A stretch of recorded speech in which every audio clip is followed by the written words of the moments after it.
Bunheads by Misty Copeland, illustrated by Sator Fiarigsby. When Miss Bradley announced they'd be performing the ballet Coppelia for the recital, everyone in Misty's class shouted excitedly and gathered around to hear their teacher tell the story of Coppelia. Misty didn't know what Coppelia meant, and she was too shy to ask, especially since it was her first ballet class ever. So, Misty took a spot on the floor, and before she knew it, she was completely entranced as Miss Bradley told the tale. Once upon a time, an odd old toy maker made a beautiful life-size doll named Coppelia.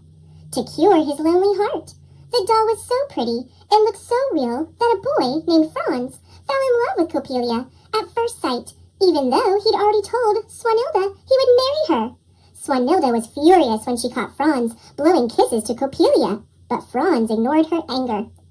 Later, Franz sneaked into the toy maker's house to see Coppelia, but the toy maker caught him. When the toy maker realized that Franz was in love with his doll, he had an awful idea. Maybe he could use Franz's love to turn Coppelia into a real girl. Lucky for Franz, Swanhilda had also sneaked into the toy maker's house out of curiosity, and she was still hidden inside. She overheard the toy maker's evil plan and decided to dress like Coppelia to confuse the old man. Once the toy maker believed that his doll had finally come to life, Franz escaped. After that, Franz realized what a fool he'd been, and he married Swanhilda. The two lived happily ever after. Misty loved how Swanhilda never lost sight of her goal or her real love. She knew she wanted to be Swanhilda. In just a few days, we will decide what roles you will dance in the performance, Miss Bradley said. Now, let's practice. First, there was a développé to tendu, front with one leg lifted forward, the pointed foot gently touching the floor. Next was the rond de jambe to tendu front, with the leg stretched straight out to the front, making big circles round and round in the air with the toes.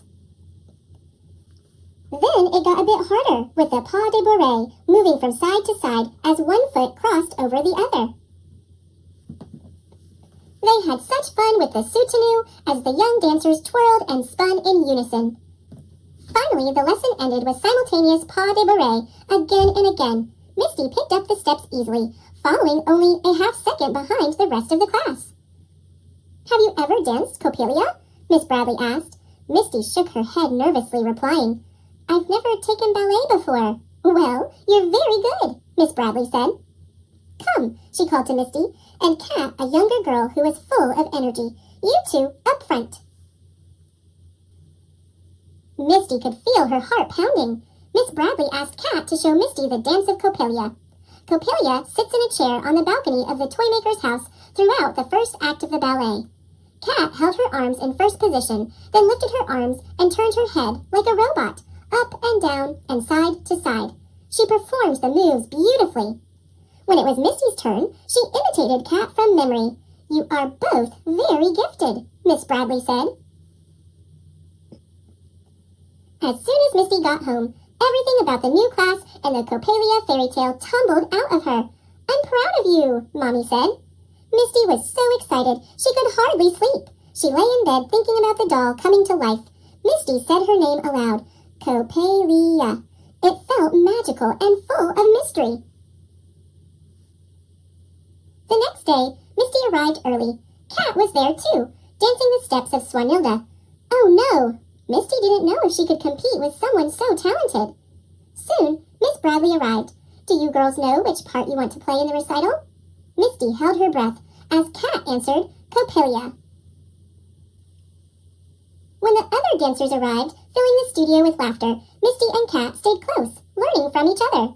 Kat's movements were sharp, while Misty's were soft. They tried to copy each other's style until they were giggling. At last, Miss Bradley was ready to audition the dancers to cast the parts that everyone would play in Coppelia. Nearly all hands shot toward the ceiling to audition for Coppelia. Misty was nervous for Kat, but when Kat began to move, Misty knew no one would be able to outdance her. When it was time to dance the role of Swanhilda, Misty was paired with a grinning younger boy named Wolfie, who was portraying Franz.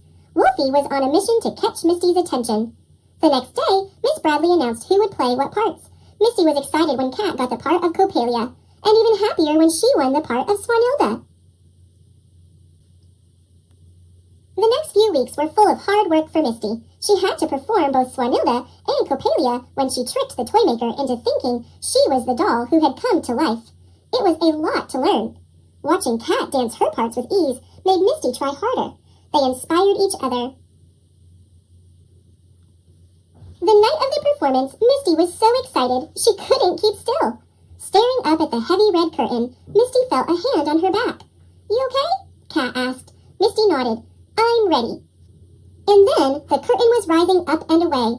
Bright spotlights spilled onto the stage, casting a spell of stillness that would only be broken by movement. In her tutu and braided bodice, Misty pranced onto the stage as Swanilda, with Wolfie playing the part of Franz. At last, lost in the dance, she felt the heat of the lights when she twirled and imagined she could see every face in the room, especially Mommy's. Misty smiled, proud of what she, Kat, Wolfie, and all the other dancers had accomplished together. She couldn't wait to see what they would do next. Thanks for watching! Click subscribe!